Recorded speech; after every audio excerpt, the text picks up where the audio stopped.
Hello and welcome to the Family Camping Europe YouTube channel. If you hadn't already guessed, we love camping. After meeting on a campsite in France, we got married, started growing our family and made it our mission to spend our family holidays exploring Europe, chasing the sun, jumping in pools and making the best family memories.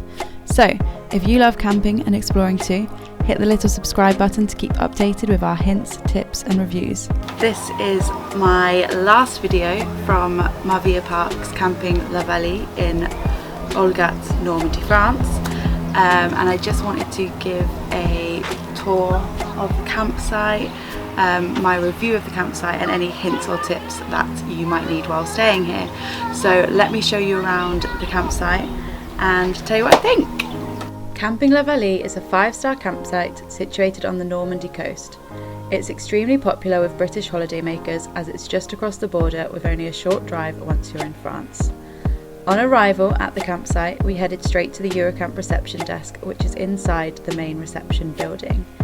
Here we were handed an envelope with our wristband, map, campsite and local information leaflets, plus the code to get into the security barriers. The main reception area is at the front of the campsite and is where this tour begins. Next to the main reception is the campsite shop. This is where you can order your bread and your pastry for the morning. It is a good size for a campsite shop, but we found it didn't sell any fresh fruit, veg, meat, so it's definitely lost a few points there. But you can still grab some essentials like cleaning products, crisps, alcohol and tinned food.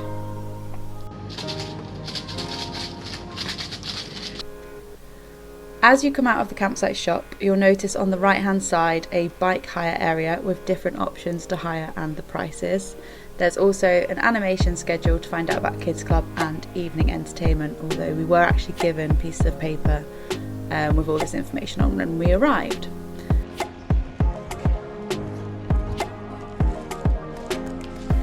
Just up the road from the main reception is the first sanitary block. Now, I really wasn't impressed with the state of this toilet block.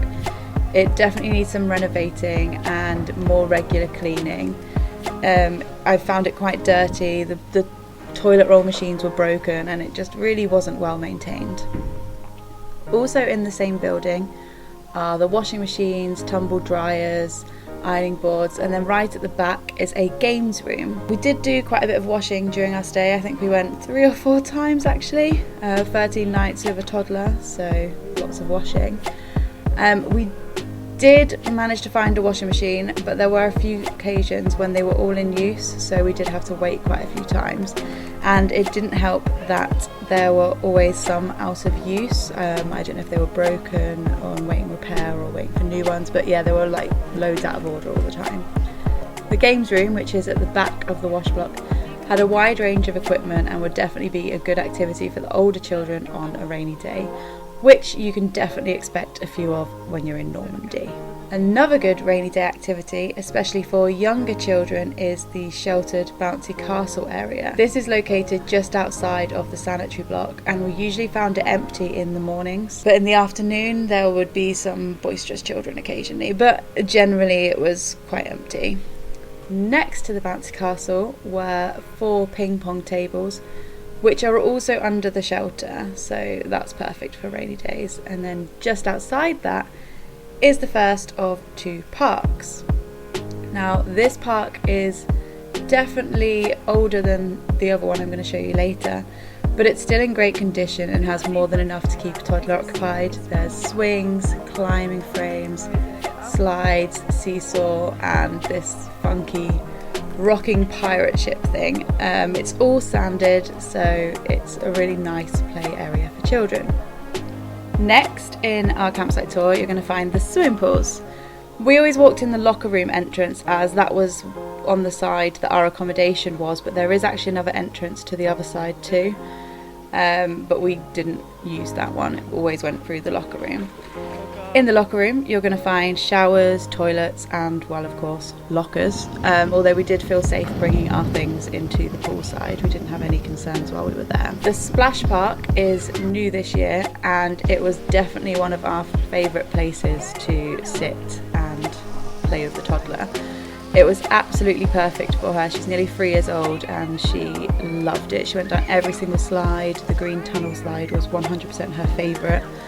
But as well as slides, you've got some water guns, tipping buckets and loads of other strange splashy things that kids all seem to enjoy. And it was also fairly warm and heated, so it was a really nice play area for kids.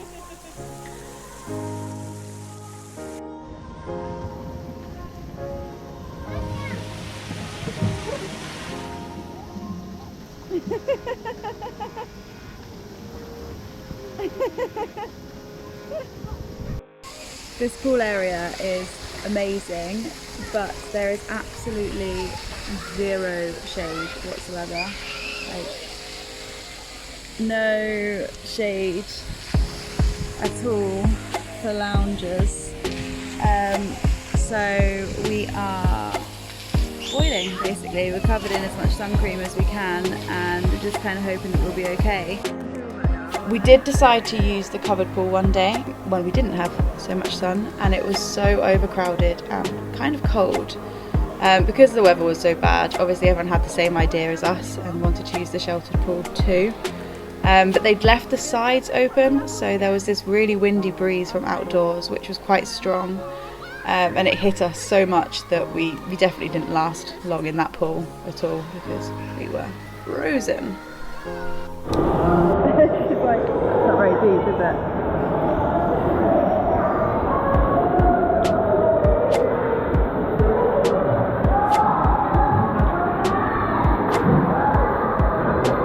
Then there's the slides. The red space bowl slide is for 16 plus, and this is quite a strict requirement. It does slow down when you're inside the bowl, as you can probably see on the video, but when you slide into it, it's pretty aggressive, and some of our party did receive some bruises while they did it.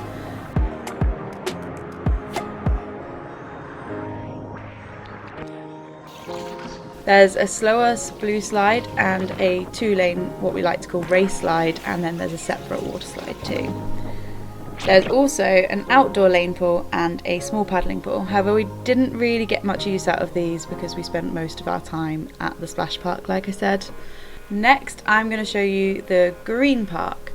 This was the park that we spent most of our time at. At the front of the park, there is a climbing frame with a couple of slides and a couple of those bouncy solo seesaw things. We kind of just call them solo seesaws because we don't really know what they're called. In the centre of the park, there's another structure with loads of rope bridges and tunnels.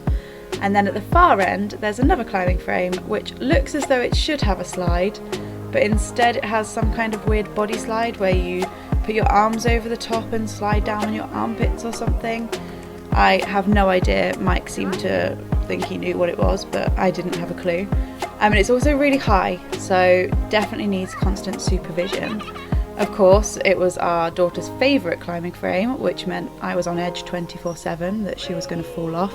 And she actually almost did at one point, so that was quite scary. But yeah, just make sure you watch your children, especially little ones, on there. Just a short walk from that park is the multi-sports court and a large field, and I guess what we would call the activity area. There's tennis courts, volleyball courts, a football pitch and some climbing apparatus. And it's also where the kids club tents are. So while we're here, let's talk about the kids club. I have always wanted to take Harriet to kids club. I've got such fond memories as a kid of going to kids club and making friends. Then when I worked on campsites back in the early 2010s, I used to see the fun activities that the kids club reps would plan out. So I've always had very high hopes for kids club. But this kids club did not deliver. It may have been a bad day. We only attempted it once. I don't know, it might have just been the rep that day wasn't as good as normal. I don't know. But we arrived at the start time and nobody else was there. The kids club rep didn't even say hello, so I was a bit confused. I said, "Are you open?" And he said, "Yeah." And then that was it. There was no interaction with my toddler and I didn't really know what we were meant to do. There was like a structured activity that day, like motor skills I think it was, but nothing was said, nothing was out, so I didn't really know what to do. So I just sat down and said, "Play with whatever toys you can find." So she did. Things did get better as more children arrived, and in fact, it got quite busy in there. And the animator did pull a few kids aside and start crafting some magic wands with them, but there just wasn't much interaction or fun, and I guess I was just really disappointed. Next, let's talk about the bar. I always love it when a bar overlooks the pool area. It gives me that really sunny summer holiday feel. The seating area is nice and comfy and well looked after, and there's also some parasols up here for shade, so that was really good. We were quite surprised on the first day to discover that the bar didn't actually open until 5 p.m. We were honestly roasting hot. We wanted a parasol and we wanted an ice cream, but there were no 4 p.m. ice creams to be had and no drinks because it was closed, which was very disappointing, but perhaps that changes in high season. We were there at the middle of June, so maybe that's why. The bar prices are pretty expensive. In fact, they're one of the most expensive campsite bars we've been to, and the service was very slow. I queued a few times and the waitress was just talking to people at the bar. Didn't even think to serve anyone else, so I went and sat down and sent Mike back up because, you know, being pregnant, I don't want to stand on my feet for too long. If it wasn't for the fact that Mike loves a cold Heineken and Hattie loves a freezing cold ice cream, we probably wouldn't have spent that much time there. One of the redeeming qualities of the bar though is that at 7:30 p.m. is the apéro games put on by the animation team. Here you can play like a short half-hour quiz with the chance to win a free drink. It's all a little bit of fun, and usually the quiz involved music, and thanks to my love of Britney Spears we actually won the Naughties music quiz. After the bar and apéro games, we sometimes went to the kids' disco. We didn't go every night because it was on at 8:30 p.m, which we did find quite late, even though it only lasted around 25 minutes. And then at the end, kids could have their photo taken with the MARVILLA mascot. It's also handily located next to the Green Park, so if kids still need to burn off any more evening energy, then the park is right next door. But anyway, that's pretty much it on the campsite tour front. Whilst there's not an overwhelming amount of activities, there's definitely a good few on the campsite to keep you occupied. Plus, the beach is literally 20 to 40 minutes, depending on your walking speed. With a toddler, we were more the 40-minute walking speed down the road. But now I'm going to answer a few of the questions I've been asked about this campsite. So, is the campsite hilly? Yes. It's called La Vallee. I definitely didn't even think about the name before we got there, and then suddenly, when I saw how hilly it was, I clicked, oh yeah, valley. Are the mobile homes close to one another? So our pitch was a really good size and we were able to park on it and still have lots of space to play on the grass. However, some of the mobile homes didn't even have space to park cars. Unfortunately, this is generally what you find on a coastal campsite. What was the weather like? Wow. Well, this is a question and a half. I always figured it was just like the south coast of the UK, considering how close it is. However, I found the weather to be ridiculously unpredictable.